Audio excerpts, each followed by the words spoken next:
John Mendoza, a former member of the Western Familia prison gang, was once a Category 3 member and served as a regimental commander in various parts of Northern California. In this video, we're going to reveal the insights he shared into how this prison gang operates and their history. The Nuestra Familia, NF, also known as La Nuestra Familia, LNF, is a highly structured, extremely violent prison-based gang operating primarily in prisons and communities in California. Most members are Mexican or Mexican-American males living in Central or Northern California or housed in the state's prison system. NF was formed in the Duell Vocational Institution in Tracy, California in 1966 by a group of Mexican national inmates, primarily from rural areas in Northern California. The gang was created in response to perceived abuse and extortion by the Mexican Mafia, MM, a rival prison gang that had been formed in the Southern California prison system in 1957. This prison gang quickly spread to other prisons throughout California, and by the early 1970s, it had become one of the most powerful prison gangs in the state. NF is known for its strict code of silence and its willingness to use ugly violence to protect its members, its interests, and to deal with enemies. Nuestra Familia excels in a wide range of criminal activities. Favorite hobbies include drug trafficking, extortion, robbery, and murder. The gang also has a strong presence on the streets of California, where it's involved in your typical gang-banging stuff and extracurricular activities like drug dealing, gang violence, other crimes, and charity.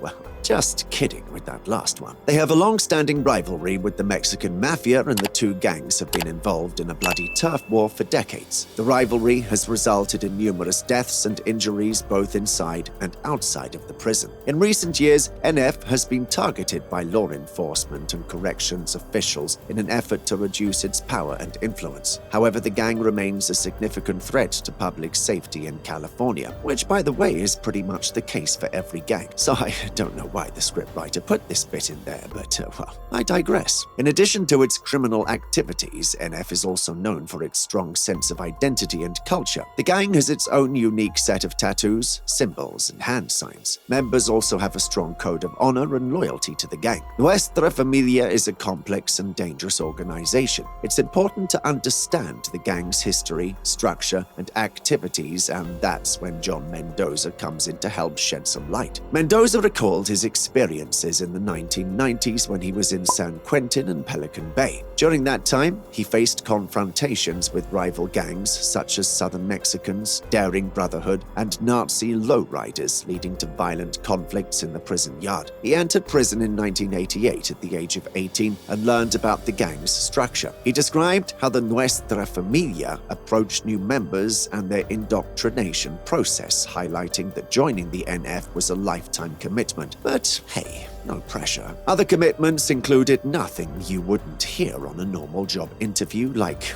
being willing to kill your own family and prioritize the organization above all else. You know, nothing out of this world. Mendoza mentioned he'd even had to study various philosophies, revolutionary literature, and even weapon-making techniques. He also revealed the hierarchy within the NF, with categories ranging from 1 to 3 and leadership positions like captains, lieutenants, and commanders. He explained that the NF structure was influenced by ex-Marines and was organized in a paramilitary fashion. He also described his role as a regimental commander responsible for overseeing a group of members. He provided insights into prison life, including the significance of the lockup order, which means a disciplinary measure used by prison gangs to control and punish members who have violated the gang's rules or code of conduct. He shared the importance of cooperating with fellow gang members. He mentioned how the gang's reputation could lead to certain privileges and respect within the prison population. Regarding finances, Mendoza discussed how gang members generated money, supposedly for the benefit of less fortunate members. See,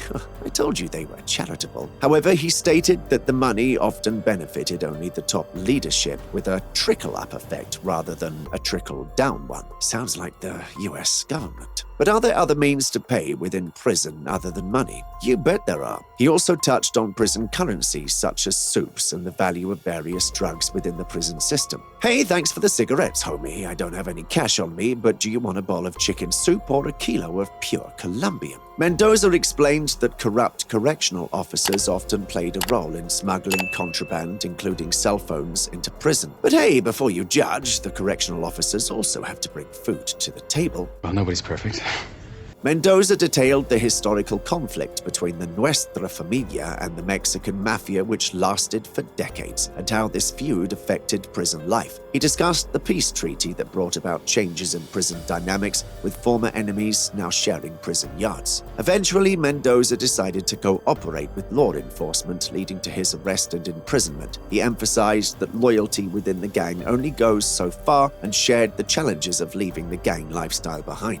In addition to his past, Mendoza discussed his upbringing, including growing up in San Francisco with a mother who struggled with addiction. He touched on his early involvement with drugs and criminal activities and how these choices shaped his life. Mendoza has since dedicated himself to sharing his experiences, educating at-risk youth, and helping them avoid a similar path through his book, In the Western Familia, Broken Paradigm. It's a good read. Go check it out. He also shares his life and gained wisdom on his YouTube channel, Paradigm Media News.